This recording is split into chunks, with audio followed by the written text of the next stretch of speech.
Shalom saudaraku dalam Tuhan. Saudara, langsung saja kita lihat videonya terlebih dahulu. Dan pastikan tekan tombol like dan share video ini supaya menjadi berkat banyak orang. Setelahnya kita berikan tanggapan kita di kolom komentar. Layaknya orang Islam tidak pernah berdebat dengan Hindu Buddha. Gak pernah. Kenapa? Karena mereka tidak menyentuh apa yang menjadi esensi di dalam Al-Quranul Karim. Berbeda dengan Kristen.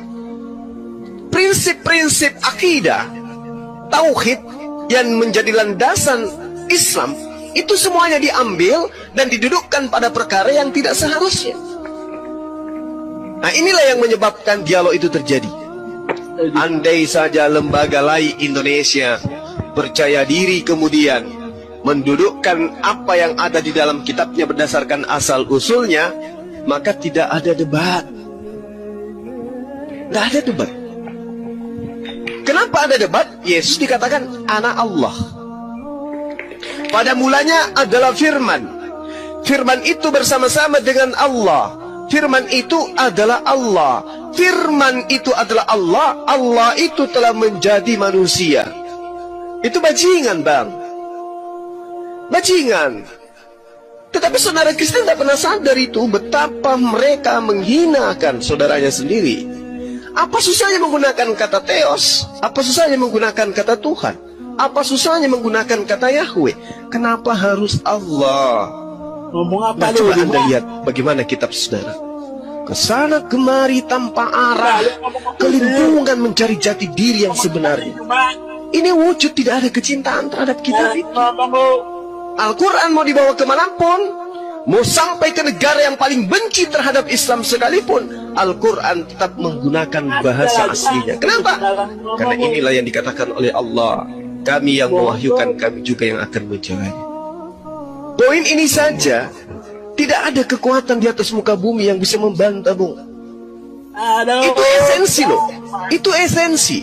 Ketika dikatakan di dalam kitab saudara, segala yang diilhamkan oleh roh itu adalah firman, itu adalah pengajaran dan seterusnya. Tapi pembuktiannya mana? Apa iya yang dituliskan oleh lembaga lain Indonesia itu dituliskan berdasarkan roh Tuhan? Tidak. Itu dituliskan atas pengetahuan terhadap terjemahan yang lebih tua, bukan karena ilham.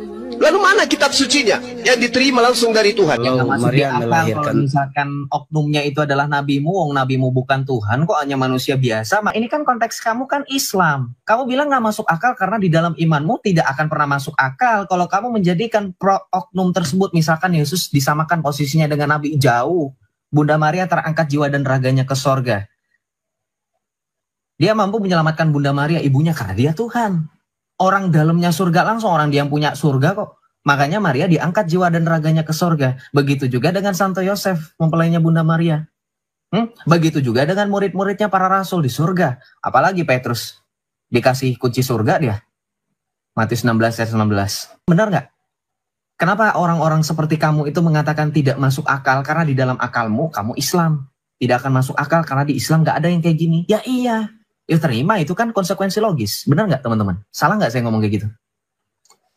Kan gitu, itu konsekuensi logis, Pak. Jadi kalau Bapak bilang nggak masuk di akal ya karena Bapak bukan orang Kristen. Nggak ada konsepnya memang.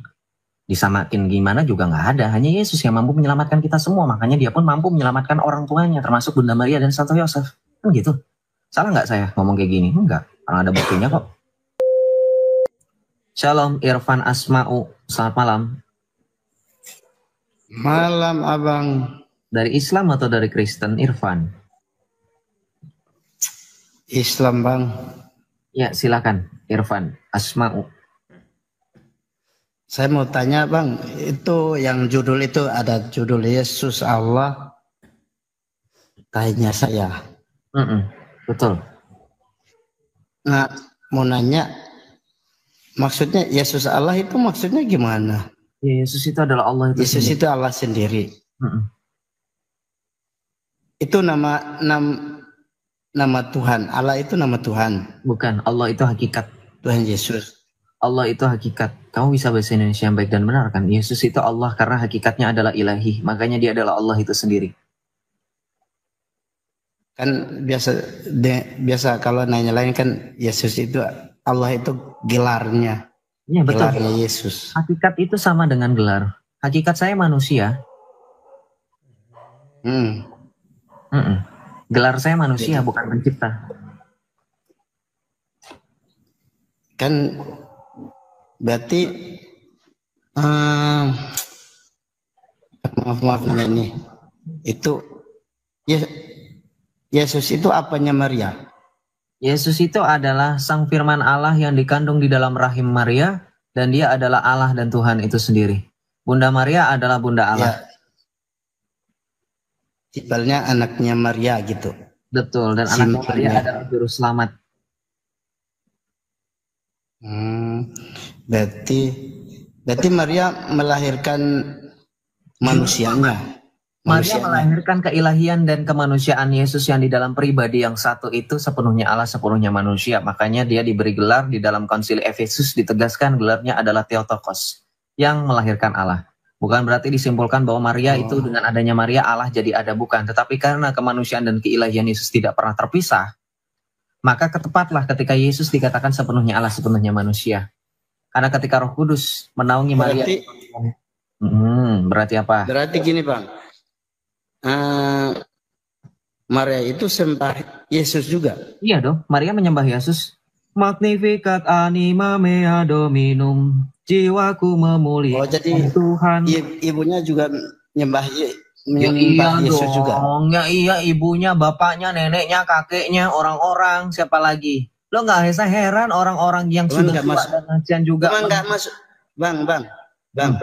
Cuman nggak masuk di akal Bang, kalau Maria melahirkan. Kalau misalkan oknumnya itu adalah nabimu, nabimu bukan Tuhan, kok hanya manusia biasa. Kamu bilang nggak masuk akal karena di dalam imanmu tidak akan pernah masuk akal kalau kamu menjadikan oknum tersebut, misalkan Yesus disamakan posisinya dengan nabi, jauh. Bunda Maria terangkat jiwa dan raganya ke sorga. Dia mampu menyelamatkan Bunda Maria, ibunya, karena dia Tuhan. Orang dalamnya surga langsung, orang dia yang punya surga kok. Makanya Maria diangkat jiwa dan raganya ke sorga. Begitu juga dengan Santo Yosef, mempelainya Bunda Maria. Begitu juga dengan murid-muridnya para rasul di surga. Apalagi Petrus, dikasih kunci surga dia. Matius 16 ayat 19. Benar nggak? Kenapa orang-orang seperti kamu itu mengatakan tidak masuk akal? Karena di dalam akalmu, kamu Islam. Tidak akan masuk akal karena di Islam nggak ada yang kayak gini. Ya iya. Ya terima, itu kan konsekuensi logis. Benar nggak teman-teman? Salah nggak saya ngomong kayak gitu? Kan gitu, itu konsekuensi logis Pak. Jadi kalau Bapak bilang nggak masuk di akal ya karena Bapak bukan orang Kristen. Nggak ada konsepnya memang. Disamakin gimana juga nggak ada. Hanya Yesus yang mampu menyelamatkan kita semua. Makanya dia pun mampu menyelamatkan orang tuanya, termasuk Bunda Maria dan Santo Yosef. Kan gitu. Salah nggak saya ngomong kayak gini? Enggak. Karena ada buktinya kok. Bukti Bunda Maria di surga mana? Ya bukti penampakan mukjizat bagaimana Maria dijadikan sebagai wanita pilihan, dijadikan sebagai instrumen dan alat bukti bahwa Tuhan itu Maha Kasih dan Yesus itu benar-benar ada dan real, eksistensinya nyata. Dimulai dari mukjizat perkawinan di Kana sampai dengan bagaimana Bunda Maria sesuai dengan adanya istilah apa teman-teman Katolik, ada yang tahu nggak? Accessum per Mariam, melalui Maria menuju kepada Yesus. Banyak kan mukjizat-mukjizat bagaimana Maria menampakkan diri di tengah-tengah kita, di tengah-tengah bangsa terdahulu, seperti suku Aztec di Mexico, Our Lady of Guadalupe, yang mempertobatkan berapa miliar orang Mexico pada saat itu, suku Aztec, yang adalah orang-orang pagan, mengantarkannya kepada putranya sendiri, Tuhan kita Yesus Kristus, menjadi orang-orang Kristen. Ya kan? Our Lady of Fatima, Our Lady of Lourdes, banyak sekali. Itu bukti bahwa Maria di sorga. Karena penampakan itu tidak pernah bisa dibantah dengan adanya bukti-bukti ilmiah. Makanya tidak bisa dibantah mukjizat tersebut adalah intervensi ilahi. Sama seperti bagaimana mukjizat Maria bisa mengandung tanpa adanya perkawinan. Ya kan? Dia mengandung Yesus, dia tetap perawan sebelum, sesaat, dan setelah kelahiran. Ya, itu intervensi ilahi, nggak usah nanya. Loh, kalau kamu mempermasalahkan, berarti kamu mempermasalahkan juga Siti Maryam. Jangan kalian kemudian overklaim bahwa kalian menghormati Siti Maryam dengan adanya surah Maryam. Orang Katolik aja nggak ada nama Injil Maria aja bisa kok mengatakan Maria is perpetual virgin, ever virgin. Theotokos. Karena kamu nggak pernah bersalawat dengan Maria. Hanya kami orang Kristen berani mengatakan salam Maria. Hail Mary full of grace, the Lord is with thee. Kan gitu. Karena nggak ada di kalian itu kan, Gabriel menyatakan betul-betul kemuliaan Maria karena Maria telah dipilih oleh dipilih oleh Allah dari antara wanita yang lain. Makanya doa salam Maria itu kan, terpujilah engkau di antara wanita, gitu. Karena memang Maria dipilih, pilihan oleh Allah sendiri yang telah mempersiapkannya. So, kenapa diam? Benar ya? Iya kan? Kan banyak tuh mukalaf bilang kami menghormati ibunya Yesus, ada surahnya. Ada nggak kalian itu bersalawat dengan Bunda Maria? Nggak ada. Loh, kita menghormati Maria ya sesuai dengan bagaimana Alkitab menyatakan wanita paling mulia dengan mengatakan dia tetap perawan. Sampai kapanpun kok dikawini. Hail Mary, full of grace, the Lord is with thee. Blessed art thou among women, and blessed is the fruit of thy womb, Jesus. Holy Mary, Mother of God, pray for us sinners now and at the hour of our death. Assalamualaikum ya Maryam, ya munsaliyatun ni'amah rabbu ma'aki. Jadi kita tuh benar-benar dengan perantaran Bunda Maria, dengan doa Maria, bisa menyampaikan kepada Yesus. Kita mengajak Maria untuk juga berdoa bersama kita supaya mendoakan kita kepada anaknya. Apakah kamu seperti itu di dalam Islam? Enggak. Kalian malah mendoakan satu pribadi yang tidak pernah diketahui. Ada lagi yang mau disampaikan sebelum saya turunin kamu, karena kamu banyak diamnya. Kalau kamu banyak jadi diam, kamu jadi berhala. Mending kalau misalnya jadi berhala, saya kembalikan ke tempat asalmu. Di mana kamu mungkin akan diusap dan dicium, walaupun tidak mendatangkan manfaat.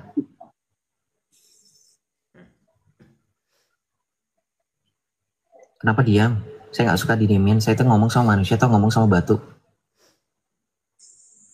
Mungkin dia sudah nggak bisa berkata-kata, Jo. Setengah dia dengan faktanya. Iya, jadi kalau misalkan hanya mempermasalahkan kok Maria menuhankan Yesus, kok nggak masuk akal. Ya kalau misalkan secara konsekuensi logis karena memang tidak ada di imanmu, maka kamu nanya Yesus, kan tadi saya bilang, Maria aja terangkat jiwa dan raganya kok ke surga. Santo Yosef itu di surga. Santo Yoakim, Santa Ana, siapa lagi? Loh, bahkan orang-orang yang tidak pernah berhubungan secara personal dengan Yesus, secara pribadi manusia saja mampu ia selamatkan. Siapa buktinya? Noh, yang disalib di sisi kanan Yesus penjahat. Baru kenal Yesus pada saat disalibkan. Kan SKSD. Jesus, remember me. Yesus, ingatlah aku ketika engkau masuk ke dalam kerajaanmu. Apa respon Yesus? Sesungguhnya saat ini juga engkau bersamaku di Firdaus. Bisa kan? Tuh. Bukti. Gimana? Bukti logis lagi. Logis lagi. Jadi gimana Irfan? Siap menerima Yesus sebagai juru selamatmu, Irfan? Jesus, remember me when you come into your kingdom. Ini Jesus, terharu ya. remember me when you come into your kingdom. Itu bukti Yesus mampu menyelamatkan orang. Yesus langsung jawab, kalau Yesus itu cuma nabi biasa, harusnya, wahai umatku, aku ini hanya nabi biasa, tidak dapat memasukkanmu ke surga. Kan gitu ya? Loh, Yesus habis dibilang kayak gitu, Yesus, ingatlah aku apabila engkau memasuki kerajaanmu. Orang kata Yesus apa? Sesungguhnya saat ini juga engkau bersama denganku di Firdaus. Tuh. Mumpung kata komen lagi dibuka nih Irfan. Silakan ambil formulir. Iya, lagi dibuka nih, terakhir Desember ya teman-teman ya. Kelas dimulai Januari. 2 kawan kita barusan udah isi formulirnya lagi, Jo. Lukas 23:43 ya. Siapa yang nanya acara kan tuh Alkitab, ayat Alkitab mana Yesus masukin orang ke surga tuh? Lukas 23:43. Lu langsung, oh itu kan bukan surga Firdaus. Surga dalam Islam apa? Jannah. Jannah itu ada nggak? Jannah Firdaus ada nggak? Aneh.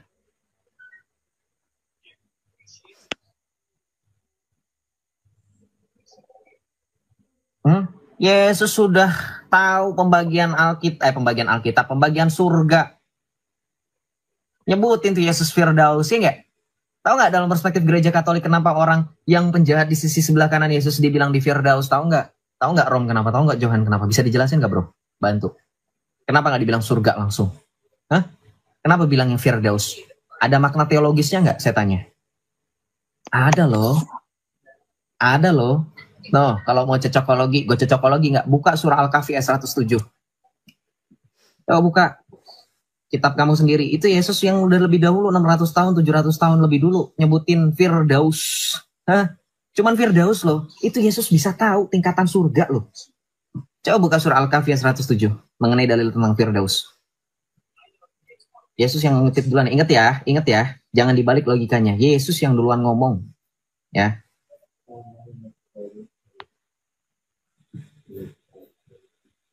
Innalladzina amanu wa 'amilus solihati kanat lahum jannatul firdausi nuzulah. Tahu nggak artinya apa? Sesungguhnya orang-orang yang beriman dan beramal saleh memperoleh surga Firdaus sebagai tempat tinggal. Beriman dan beramal saleh. Sekarang saya buktikan. Saya tanya sama teman-teman.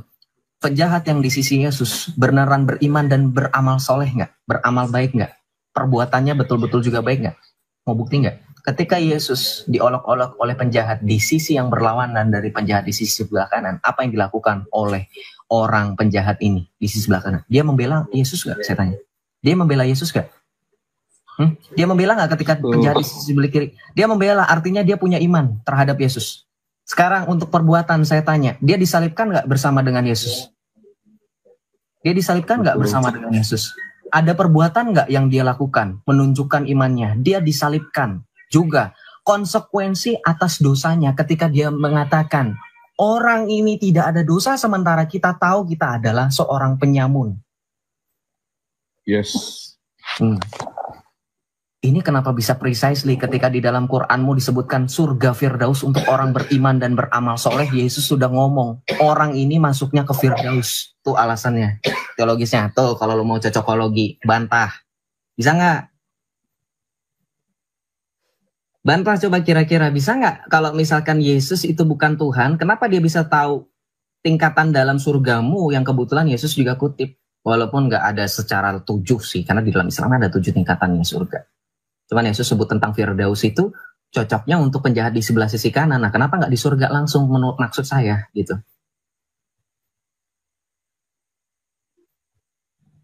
Yesus sudah ngomong duluan tuh Firdaus. Nah ya turun dulu ya. Ada yang mau nggak? Ada yang mau nggak? Ada yang mau ini lagi nggak? Tanggapin lagi nggak? Kira-kira teman-teman kan tuh Pak Irfan. Halo. Udah saya invite dari tadi. Gue tuh kalau udah nyuruh orang invite pasti gue udah invite dia untuk open mic teman-teman. Makanya gue dari tadi buka mic-nya. Saya selalu saya kalau udah bilang untuk buka mic itu saya sambil suruh dia buka mic nih. Saya sudah sambil kirim invitation kalau teman-teman pernah naik ke room orang, nggak tahu cara buka mic, host akan ada fitur minta kalian buka mic. Loh, turun sendiri, bukan saya yang turunin. Yeah. Saya nggak se-egois dan saya nggak sebokis itu kalau kata ini. Saya nggak bohong itu. Dia turun sendiri. Dia nggak mau buka kok. Nah kalau Allah, masa berdoa sama Allah gitu loh. Kan Yesus sempat berdoa di bukit gitu kan waktu mau disalib. Nah, Yesus berdoa kepada Bapa. Ya itu kita nggak pernah. Ya, dibilang Tuhan kok berdoa gitu loh. Nah, itu yang doa itu apa definisi doa? Doa itu ya berbicara sama Tuhan. Berbicara, betul. Berbicara.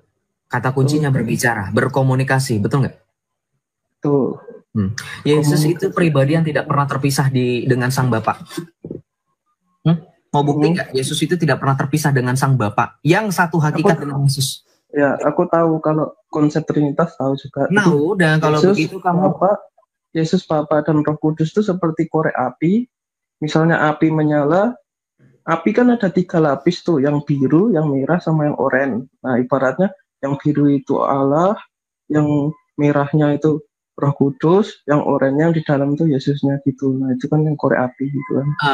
Kurang tepat. Jadi satu kesatuan api gitu, cuman ada 3 gitu kan. Trinitas tuh. Enggak, kurang tepat gini. Trinitas itu jangan dianalogikan dengan analogi yang bias. Itu analogi bias. Kenapa? Karena itu menyatakan satu pribadi dalam 3 karakter. Sorry, kebalik. 3 karakter dalam satu pribadi. Ada api warna merah, biru, oranye, dan seterusnya. Warna-warna lain mau diganti, terserah. Itu pada intinya berbicara mengenai satu pribadi. Sementara Trinitas, Allah Tritunggal Maha Kudus berbicara satu hakikat, satu substansi, 3 pribadi. Dalam satu kesatuan hakikat itu ada 3 pribadi, tidak pernah terpisahkan tetapi dapat dibedakan. Itu Allah yang Esa makanya. Kita tidak pernah nggak terpisah, nggak terpisah. Betul, Nggak tapi terpisah.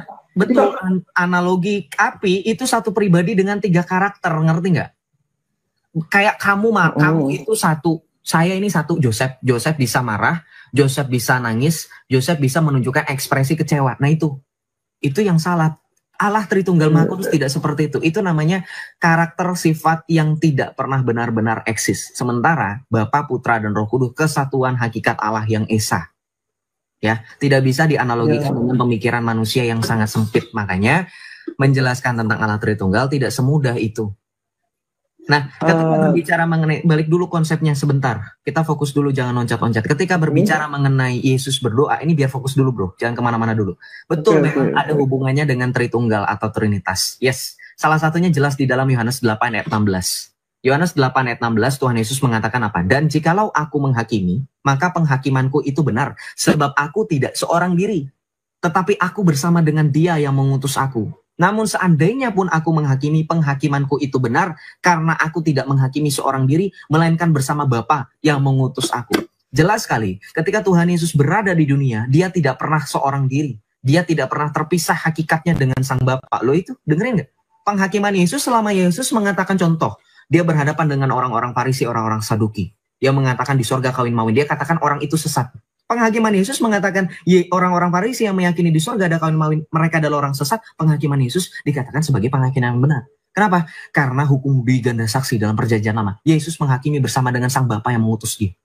Artinya, konteks ruang dan waktu sekalipun Yesus berada di dunia, Allah Sang Bapa yang tidak pernah tergapai dalam 1 Timotius 6 ayat 16, tidak pernah terpisah. Itu bukti Yesus satu hakikat, teman-teman.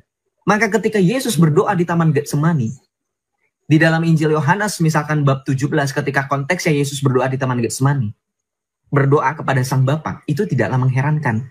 Karena penghakiman Yesus pun ketika Dia menghakimi, memberikan pengajaran, mengatakan barang siapa menyangkali aku di depan manusia, aku akan menyangkalnya di hadapan Bapakku di sorga. Itu bentuk dari ketidakterpisahan Yesus dengan Sang Bapa yang telah mengutusnya ke dunia. Itu menunjukkan Sang Firman Allah yang menjadi manusia, hakikat ilahinya tidak hilang, melainkan tetap satu dengan Sang Bapa di dalam Yohanes 10 ayat 30. Maka ketika Yesus berdoa dengan Sang Bapa, wajar untuk menunjukkan relasi pribadi antara Firman dengan Sang Bapa tidak terpisah.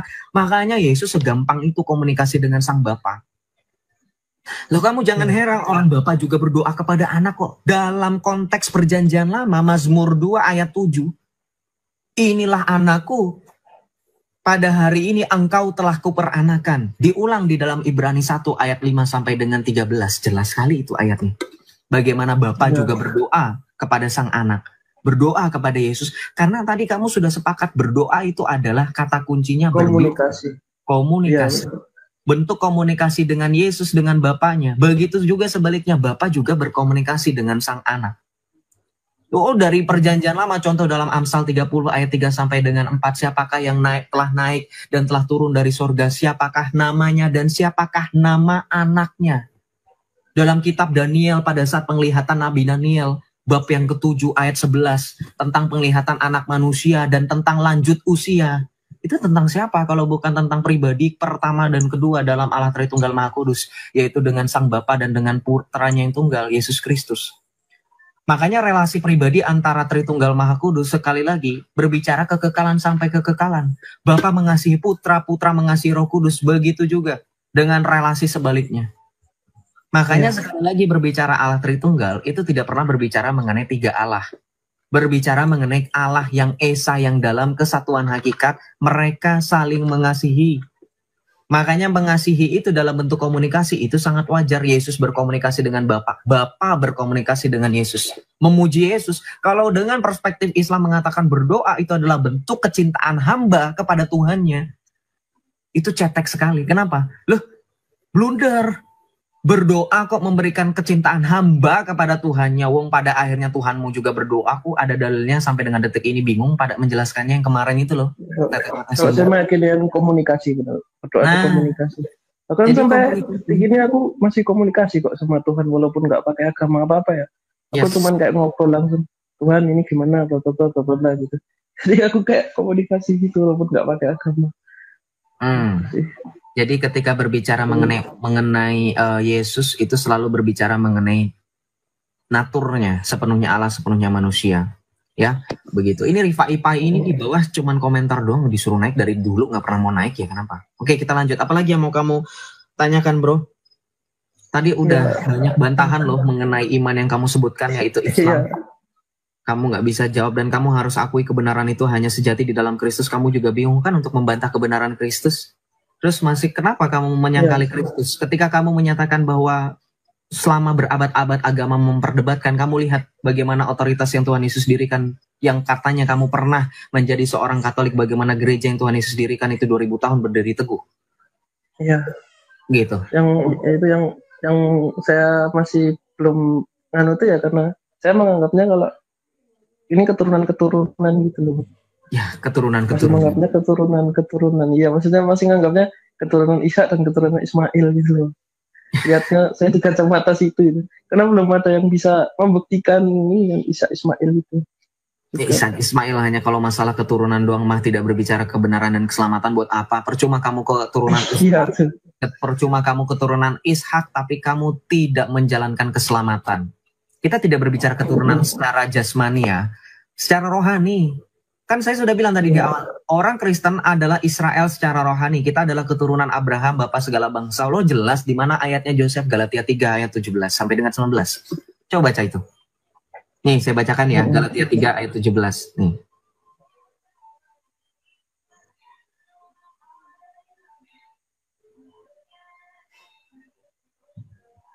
Sorry, Galatia 3 ayat 21 ya. Bentar teman-teman. Saya agak error, jadi lupa. Nih ya, kita lihat dalam Galatia 3 ayat 17. Nih, maksudku ialah janji yang sebelumnya telah disahkan Allah tidak dapat dibatalkan oleh hukum Taurat yang baru terbit 430 tahun kemudian sehingga janji itu hilang kekuatannya. Sebab jikalau apa yang ditentukan Allah berasal dari hukum Taurat, ia tidak berasal dari janji, tetapi justru oleh janjilah Allah telah menganugerahkan kasih karunia-Nya kepada Abraham. Tuh, ya.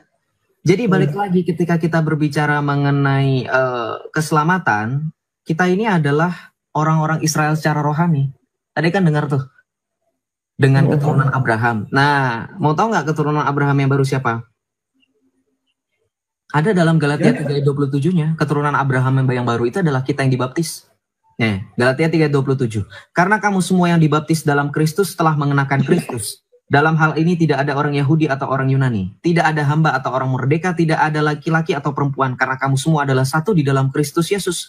Dan jikalau kamu adalah milik Kristus, maka kamu juga adalah keturunan Abraham dan berhak menerima janji Allah. Clear kan? Ya. Ya udah. Jujur aku udah baptis juga Pak, memang. Cuman baptis juga. Itu keturunan Abraham secara rohani loh, kita yang telah dibaptis. Terus kenapa mempermasalahkan keturunan?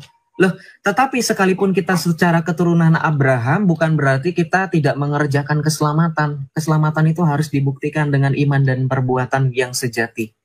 Makanya saya selalu bilang, tadi kan kamu sempat menyinggung keturunan itu tidak menjamin keselamatan loh. Baik secara jasmani maupun rohani, sekalipun kita sudah dalam keturunan Abraham secara rohani.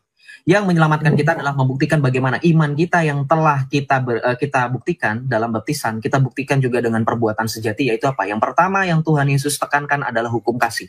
Hukum kasih tidak pernah berbicara sekedar berbicara saja tanpa ada bukti dan aksi. Betul nggak? Betul nggak? Yesus mengajarkan hukum kasih itu kan ada bukti, ada aksi.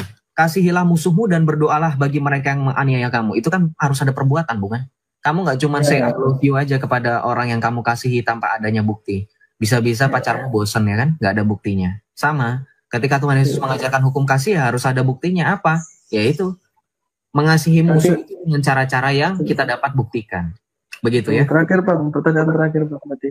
Berarti kalau abangnya ini percaya semua orang masuk surga atau percaya cuma yang pengikut Kristus doang yang masuk surga? Surga itu urusan Tuhan, tapi saya percaya kunci surga dipegang Rasul Petrus. Jadi kalau mau yang percaya masuk surga harus melalui Rasul Petrus.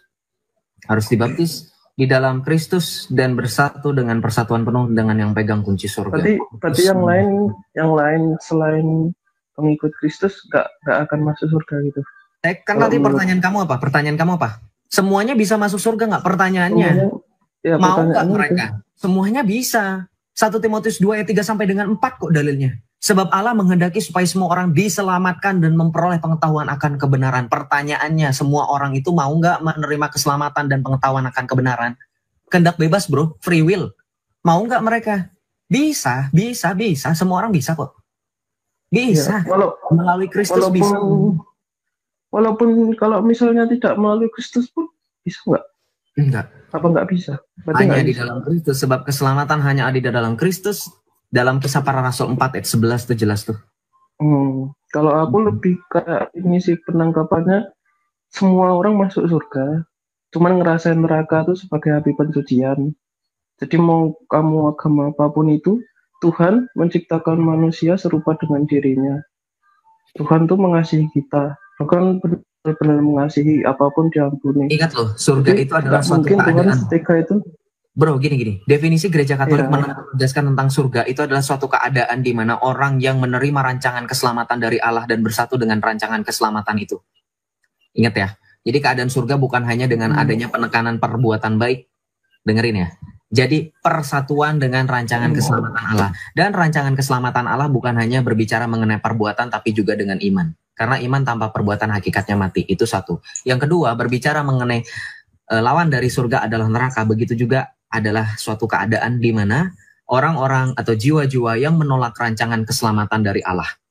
Gitu. Jadi sekali lagi ya, berbicara keselamatan itu harus berbicara mengenai iman disertai dengan perbuatan. Gitu ya. Soalnya kayak gitu perang semua. Yang Muslim juga bilang kalau nggak Muslim nggak surga. Kristen juga bilang kalau nggak Kristen memang nggak kayak surga. gitu. Kalau nggak kayak gitu, kebenaran dan keselamatan sejati mana yang bisa kita uji? Kalau semuanya misalkan bisa masuk surga, ya nggak ada kebenaran dan keselamatan sejati, jatuhnya relatif, bro. Gimana sih, bro? Lah iya, masalahnya begini, tidak kan tadi gue udah bilang, di dunia ini, di dunia yang kita huni, tidak pernah dilarang untuk melakukan klaim. Yang dilarang adalah ketika klaim tersebut tidak dapat dibuktikan, tapi masih ngotot. Ngerti nggak? Contoh, kamu ngotot orang paling ganteng nggak ada bukti. Ya ngapain? Nggak ada buktinya, kamu masih pertahankan klaim kamu itu. Contoh, kamu klaim orang paling kaya, buktinya mana? Kekayaan kamu berapa dibandingkan dengan orang-orang lain? Kalau misalnya nggak terbukti, buat apa kamu mempertahankan klaim itu? Kan gitu. Artinya publik bisa menilai. Ya kalaupun kamu masih mempertahankan klaim yang tidak teruji dan terbukti, orang bisa menilai kok berarti kamu cuma omdo. Gitu loh ibaratnya. Dan Tuhan Yesus yang sendiri yang mengatakan kok memang celakalah dunia dengan segala penyesatannya. Memang penyesatan itu harus ada, tetapi celakalah yang mengadakannya. Dan Tuhan Yesus juga mengatakan hal yang sama, bahwa ilalang dan gandum dibiarkan tumbuh. Ya, ngerti. Makanya nanti pada saat kedatangan Tuhan Yesus yang kedua kalinya, dia akan memisahkan mana kambing dan mana domba. Ngerti ya? Kebenaran itu harus absolut, kebenaran yang hakiki dan kebenaran yang mutlak. Kalau kebenaran yang relatif, itu namanya bukan kebenaran, itu namanya opsional dan alternatif. Iman tidak pernah berbicara mengenai alternatif yang punya banyak opsi. Iman itu hanya satu opsi dan satu jalan, dan itu adalah Yesus Kristus. Makanya kenapa keselamatan hanya melalui gereja Katolik? Karena satu-satunya gereja yang didirikan oleh Tuhan Yesus adalah gereja Katolik, dan kepalanya yaitu Tuhan Yesus sendiri. Efesus 1 ayat 20 sampai dengan 23. Jelas itu. Sekali lagi ya, makanya nggak bisa relatif. Kalau kebenaran relatif namanya bukan kebenaran, itu namanya opsional, alternatif. Itu namanya bukan iman. Itu namanya suka-suka sendiri. Dah, paham. Ini siapa nggak ada yang mau naik? Nggak ada yang mau naik. Ada yang mau naik, tapi kan karena kamu masih mau berdiskusi dengan saya nggak mungkin naikkan yang lainnya, nanti jadi buyar. Dan tadi kita sudah lewat sesi naikkan. Oh, udah gantian. Oke, terima kasih ya bro ya. Terima kasih, senang berdiskusi dengan kamu ya. Saya selalu doakan semoga kamu menyadari bahwa keselamatan dan kebenaran sejati hanya di dalam Yesus Kristus dan di dalam gerejanya. Semoga kamu bertobat ya bro. Nggak apa-apa. Semuanya dalam progres. Kalau kamu sekarang belum bisa mengerti dan menerima, nggak apa-apa. Ya, berprogres saja. Kehendak bebas kamu juga perlu digunakan. Oke? Makasih ya bro. Semangat bro. Selamat malam. Thank you. Shalom Nopan Anjay. Selamat malam. Halo Bang. Waduh, silakan. Sebenarnya, iya, mohon maaf ya. Silakan. Ya, tadi sebenarnya mau tanya Bang. Ada 3 pertanyaan, tapi yang 2 udah kejawab ya tadi sebelumnya kan. Apa tuh? Saya dari Katolik juga Bang. Oke. Yang pertama tadi kan sebenarnya saya mau tanya tentang penjelasan ini ya. Ya apa, Tritunggal itu juga. Tapi tadi sudah ada jawabannya, ternyata sudah ada yang orang lain bertanya. masa tinggal ini yang terakhir ini Bang yang tersisa di pertanyaan saya ya, cuman kan kalau di agama Katolik, Tuhan Yesus itu disalib untuk menebus dosa umat manusia. Nah, yang dipertanyakan di sini banyak juga kan, kalau sini kan dari pertanyaan teman-teman saya yang Muslim, karena saya kan juga sekolah di negeri Bang ya. Kadang itu juga ada yang tanya begini, kalau Tuhan itu memang disalib karena untuk menebus dosa manusia, dosa mana yang ditebus?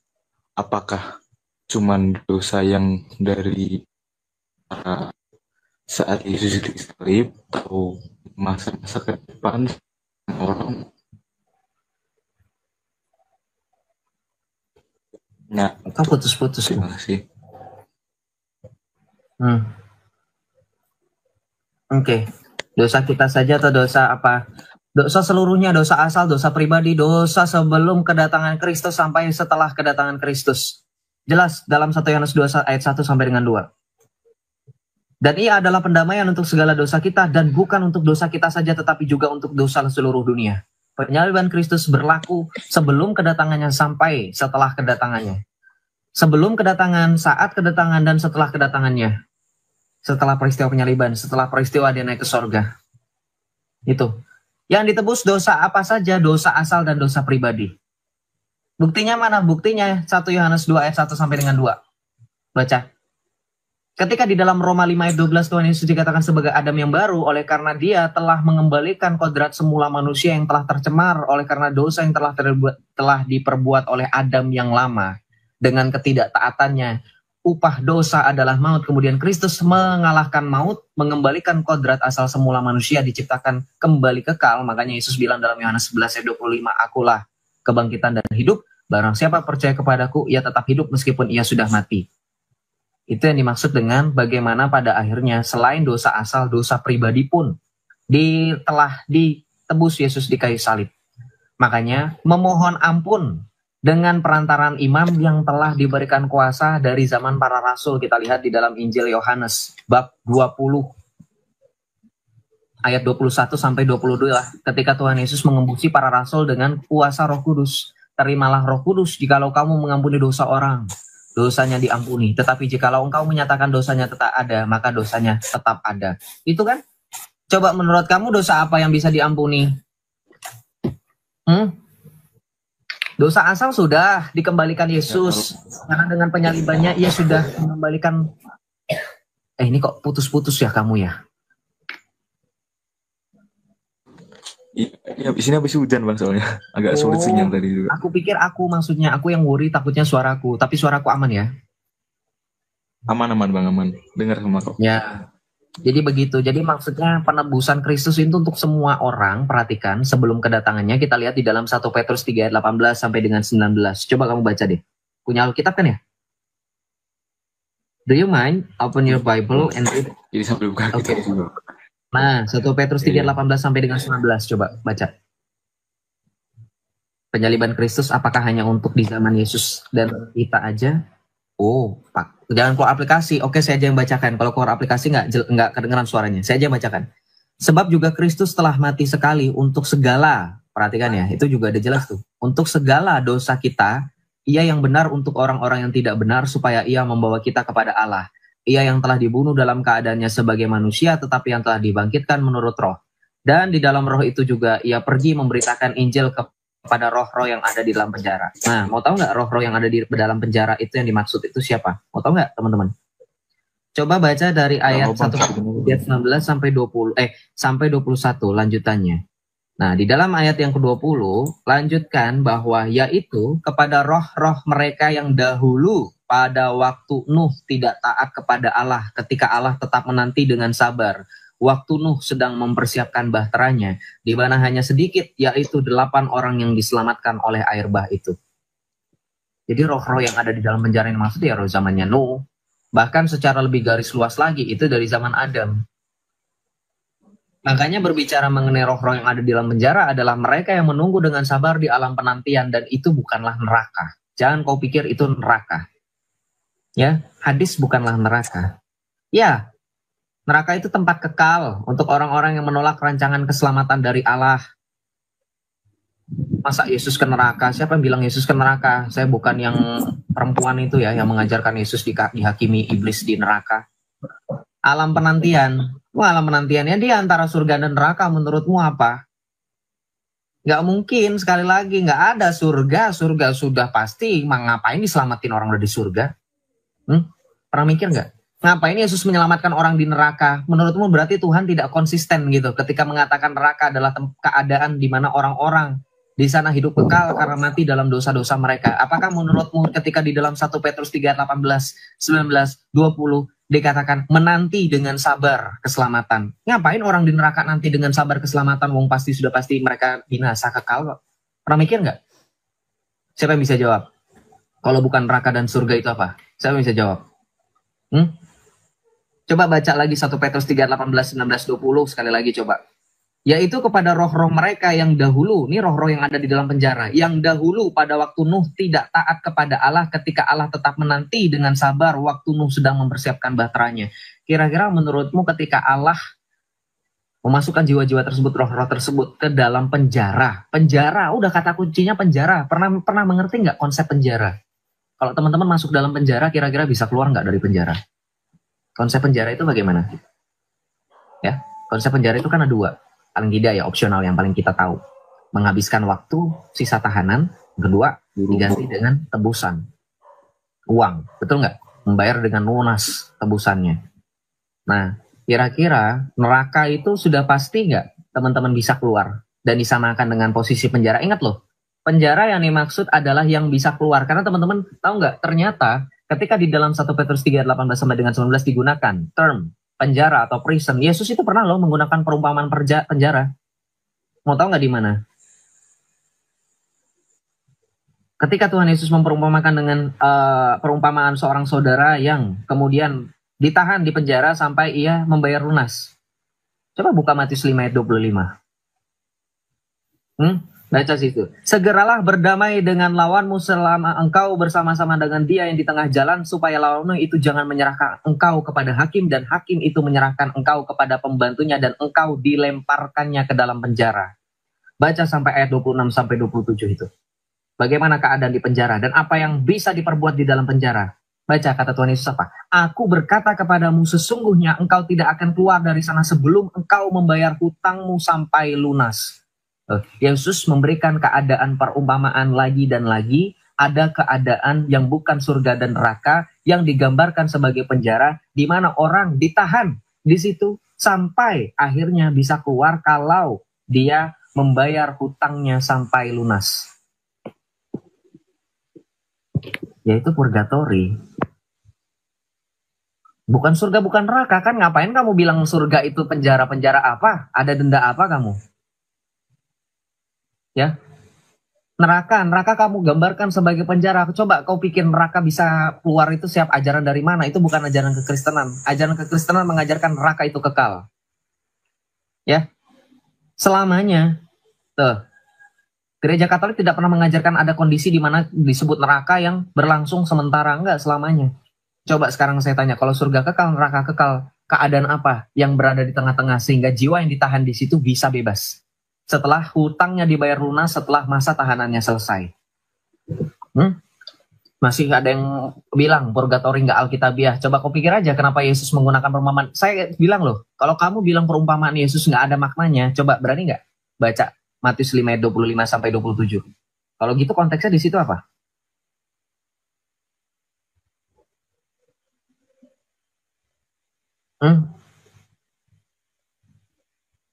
Di dalam Markus 12 ayat 32 pun dikatakan apa Yesus tentang menghujat Roh Kudus. Teman-teman ada yang tahu kan dosa menghujat Roh Kudus? Dosa keralici. Ya, menghujat Roh Kudus. Ketika Tuhan Yesus mengajarkan tentang ketika kamu menghujat Roh Kudus, dosamu tidak diampuni. Di dunia ini tidak, di dunia yang akan datang juga tidak. Kita fokusnya di dunia yang akan datang, tidak diampuni dosanya. Berarti di dunia yang akan datang ada dosa yang masih bisa diampuni. Lalu itu buktinya Yesus ngomong di dunia yang akan datang tidak akan diampuni. Masa di dunia yang akan datang masih ada pengampunan? Coba Yesus berani nggak kamu protes?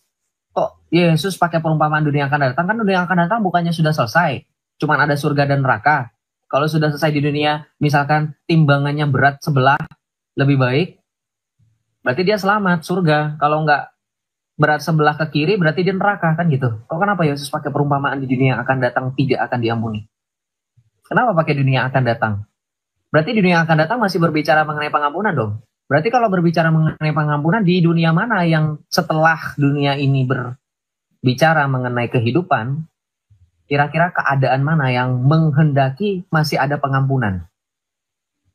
Gak mungkin surga. Surga itu gak ada dosa. Ngapain ngampunin dosa sama penduduk surga? Orang surga tempat yang kudus kok. Ya kan? Ngapain ngomongin neraka? Neraka kan sudah tepat. Keadaan untuk jiwa-jiwa yang binasa dalam dosa-dosanya. Kira-kira apa? Nah, ya. Begitu. Oke? Begitulah kasih Allah tidak terbatas pada keterpisahan dunia. Jadi kasih Allah tetap akan ada. Justru dengan adanya api penyucian atau purgatori itu bentuk keadilan Allah. Nggak mungkin Allah itu tutup mata dengan adanya upahmu di surga di dunia ini yang masih ada dosa-dosanya. Ya, nggak mungkin kamu dipaksa masuk surga. Ya, masih ada kotoran. Nggak mungkin. Nggak mungkin juga kau dilemparkan ke neraka padahal kau berusaha untuk memelihara iman, tapi memang tidak akan pernah ada yang bisa menjaga kekudusan kecuali dibuktikan dengan adanya kanonisasi orang kudus. Ya. Oke, Nopan, ada lagi pertanyaannya? Sudah sih Bang, Mas itu aja, nanti kalau ada lagi masih saya tanyakan lagi Bang. Oke. Terima kasih ya. Terima kasih banget, salam. Shalom, shalom bro. Semangat ya bro, Tuhan Yesus memberkati. Amin. Seperti apa lokasi purgatorium? Purgatorium lokasinya seperti apa? Apa? Aku ini ya tambahin dikit boleh Jat. Silakan. Jadi banyak ya yang tuduhannya apa? Purgationem itu nggak ada di Alkitab. Aku tunjukin ya. Ini Ibrani 1 ayat 3. Kita baca. Purgationem peccatorum. Tahu nggak ini apa? Kalau Apa? bahasa Inggrisnya. Penyucian dosa. Purification for sins. Kalau mau bahasa Indonesia aku carikan deh sebentar. Es purgatorium itu yang disebut dengan api penyucian, teman-teman. Nih. Ia adalah cahaya kemuliaan Allah dan gambar wujud Allah dan menopang segala yang ada dengan firman-Nya yang penuh kekuasaan. Dan setelah ia selesai mengadakan penyucian dosa, berarti yang melakukan siapa? Yesus. Alkitabiah nggak? Alkitabiah dong, ya. Gitu aja. Jadi maksudnya Rom itu kata kalimat purgationem, purification of sins, penyucian itu ada di dalam Alkitab. Jadi jangan bilang penyucian itu tidak Alkitabiah. Justru akan sangat aneh ketika berbicara mengenai dosa itu masih berbicara mengenai keadaan yang kemudian kamu paksa bahwa Tuhan itu hanya menyediakan keadaan surga dan neraka saja. Coba bingung nggak kira-kira kamu sudah kira-kira berani nggak mengatakan bahwa kamu itu sudah sepenuhnya kudus di dunia ini? Pernah nggak? Nggak bakalan bisa. Karena kamu masih memiliki kecenderungan untuk berbuat dosa. Apalagi. Ya. Kamu masih punya kecenderungan untuk berbuat dosa. Dan kamu nggak bakalan bisa memastikan dirimu benar-benar kudus seutuhnya. Makanya perlu adanya keadaan dan memang dijelaskan sendiri oleh Tuhan Yesus dari yang tadi ayat-ayatnya dan kemudian dari bagaimana menggunakan kata kalimat purgationem itu ada di dalam Ibrani. Gitu ya. Jadi sekali lagi berbeda dengan neraka. Neraka itu udah kekal ya. Sekali lagi neraka itu kekal. Nggak ada kemudian teman-teman berasumsi purgatori itu neraka yang kemudian dianggap tidak kekal. No, neraka kekal. Purgatori dengan neraka itu berbeda. Purgatori ya purgatori, neraka ya neraka. Surga ya surga. Gitu. Kita tidak menyatakan bahwa surga itu adalah suatu keadaan yang kemudian terpaksa gitu. Enggak. Oke? Okay? Surga itu adalah keadaan sukarela di mana kamu menyatakan keselamatan dan kamu memelihara keselamatan dengan baik. Saudara dalam Tuhan, untuk videonya kita simak apa yang dibicarakan oleh Juma di video awal ya. Dalam cuplikan videonya Juma lagi-lagi menyangkal ketuhanan Yesus Kristus. Dia tidak percaya kalau Yesus sebagai Tuhan, tetapi ya dia hanya sebagai seorang nabi ya.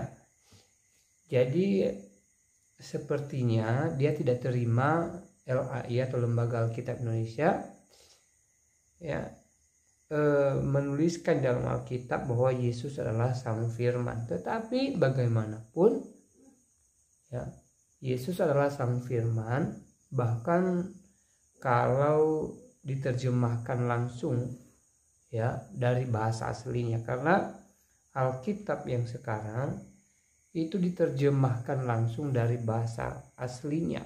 Jadi LAI atau Lembaga Alkitab Indonesia ya tidak sembarang menulis hal itu ya. Lembaga Alkitab Indonesia ya menerjemahkan Alkitab ke bahasa Indonesia itu berdasarkan nats aslinya. Jadi tidak ada masalah tentang hal itu. Yang menjadi persoalan adalah ketika Juma tidak mengerti Alkitab, lalu dia memaksakan diri membahas Alkitab, bahkan mengatakan bahwa Yesus hanya manusia ya. Nah, saudara dalam Tuhan ya, secara tidak langsung juga apologet Kristen di video tadi menjawab apa yang menjadi pernyataan Juma. Ketika Juma tidak percaya Yesus sebagai Tuhan, hanya manusia, apologet Kristen di video tadi menjelaskan bahwa justru karena Yesus adalah Tuhan, maka dia mengangkat orang-orang kudus masuk ke dalam kerajaan sorga. Bahkan sedikit saya tambahkan ya, kalau kita baca di dalam kitab Wahyu misalnya ya, di sana dijelaskan dengan gamblang bagaimana di akhir zaman Yesus duduk di atas tahtanya dan menghakimi seluruh bumi, dan Yesus memegang kunci kerajaan sorga, dan Yesus berhak memasukkan setiap orang kudus ke dalam sorga yang dia sediakan, sebagaimana janjinya di dalam Injil Yohanes pasal 14, bahwa dia pergi kepada Bapa untuk menyediakan tempat atau sorga bagi orang percaya kepadanya, sehingga setiap orang percaya kepadanya tidak binasa, melainkan beroleh hidup yang kekal. Nah, tentu saja pengertian semacam ini tidak dipahami oleh Juma. Juma hanya memaksakan diri membahas Alkitab, menafsirkan Alkitab, mengutip-ngutip ayat Alkitab, tetapi penjelasannya selalu saja ngawur, penjelasannya selalu saja salah, tidak sesuai dengan penjelasan Alkitab yang benar pada dasarnya atau pada umumnya ya. Nah, saudara dalam Tuhan ya, sering saya sampaikan bahwa alangkah lebih baik kalau kemudian Juma tidak membahas Alkitab, karena pembahasannya hanya selalu saja ngawur dan selalu saja salah. Lebih baik dia fokus dengan agamanya dia, lebih baik dia fokus dengan kitabnya dia. Kalau dia bicara ya, alangkah lebih baiknya kalau dia membicarakan imannya dia kepada orang percaya atau kepada orang yang seiman dengan dia, sehingga dia menjadi berkat, daripada kemudian dia memaksakan diri membahas Alkitab tetapi tidak menjadi berkat karena penjelasannya yang tidak sesuai dengan apa yang dipesankan oleh Alkitab ya. Mudah-mudahan di kemudian hari Juma tidak lagi membahas Alkitab, Juma fokus dengan kitabnya dia, Juma fokus dengan imannya dia. Itu lebih baik dalam hal ini juga, cuma sudah ya menjunjung tinggi nilai toleransi. Nah, dalam beragama di negeri kita ini penting sekali yang namanya toleransi, dan salah satu wujud daripada toleransi adalah dengan tidak mengganggu agama orang lain, dengan tidak membahas kitab orang lain, ya, dengan menghormati dan menghargai sesembahan atau kepercayaan agama lain, menghargai budaya orang lain, menghargai bahasanya, dan menghargai perbedaan-perbedaan yang ada. Ya, saya selalu ingatkan bahwa penting sekali yang namanya toleransi di negeri ini. Ya, karena tanpa toleransi pun susah untuk kita temukan yang namanya kedamaian dan kerukunan antar umat beragama. Tetapi dengan nilai toleransi yang terus kita junjung tinggi, maka itu memampukan kita ya saling menghargai, saling menghormati satu dengan yang lain, walaupun di atas perbedaan yang ada. Ya. Nah, saudara dalam Tuhan, selebihnya seperti apa tanggapan saudara, silakan tulis di kolom komentar. Tuliskan tanggapan yang baik, yang positif, terutama tanggapan atau komentar yang memberkati kita dan yang memuliakan Tuhan. Dan saya pribadi tidak terlalu panjang lebar menyampaikan pesan. Semoga Tuhan Yesus memberkati kita semua. Shalom.